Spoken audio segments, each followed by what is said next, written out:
Hey, so why were the flags at half-staff or half-mast all December? Well, it's gonna be a quick one, but a lot of people were wondering, like, the whole month of December, why the flags were like halfway up in the U.S. Like, if you went out, you probably saw somewhere if the flag was halfway up.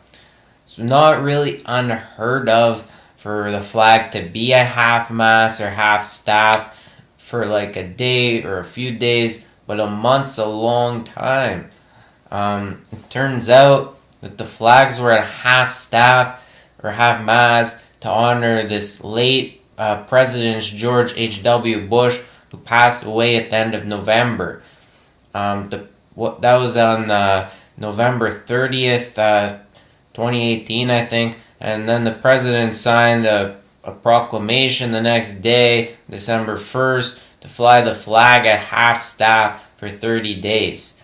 It turned out that like federal buildings and grounds and Navy vessels were directed from that to lower their flags, and then states could also participate in it as well. People say half-mast instead of half-staff, in case you didn't know, because ships actually have masts instead of staffs, and so they say masts instead. The flag too is actually brought up to the top all the way, and then lowered down to actually position it where it is.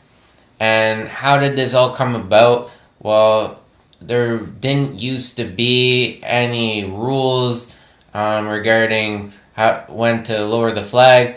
But this President Dwight Eisenhower came up with the first flag regulations on March 1st, 1954, for when to kind of fly flags differently.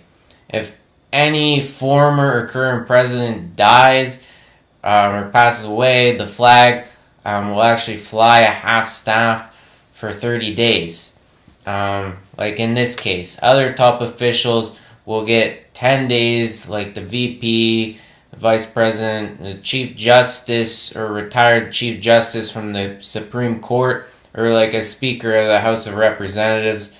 And then others can get the flag flying lower from their death to their interment.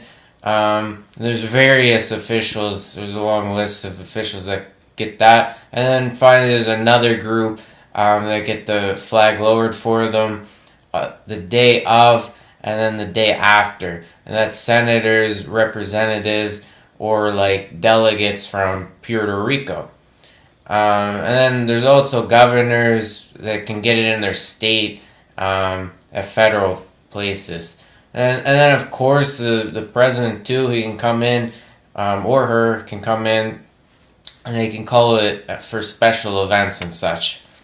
So in this case, it was President Trump who ordered the flag to be lowered for George H.W. Bush, and that's the longest, I think, with these regular rules that they can get the flags lowered is when a former or a current president passes away. And just this year, there was a few times the flag was already lowered. In October, at the end of October, from October 27th to 31st in 2018, the flags were lowered to kind of honor the victims of this certain big event that was in Pittsburgh, Pennsylvania, at the synagogue.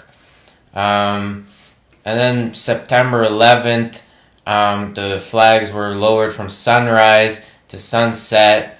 They're lowered because they're lowered every year on the Patriot Day. And then August 27th to September 2nd, flags were lowered honoring this late Senator John McCain. And then you had in July 3rd, you had the flags lowered to honor a shooting at the Capital Gazette newspaper in Annapolis, Maryland. And then May 28th, a bit before, the flags were lowered from sunrise until noon. That was on Memorial Day, and it's done to kind of for the flag to briskly like rise to the top until the sunset.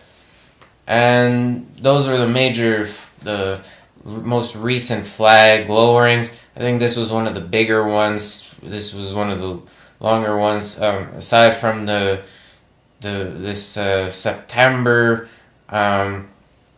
violence in Pittsburgh, that was, I think, 4 days the flag was lowered. This seemed like the longest with 30 days. And a lot of people were wondering that the whole December was why are the flags lowered everywhere? Well, that's it. Now you know, and now you know if something happens again, there's a good chance, like if this happens with another president, that it could be lowered again, or in some special event, as the president can order the flag to be lowered. Okay, so check out my other videos and subscribe.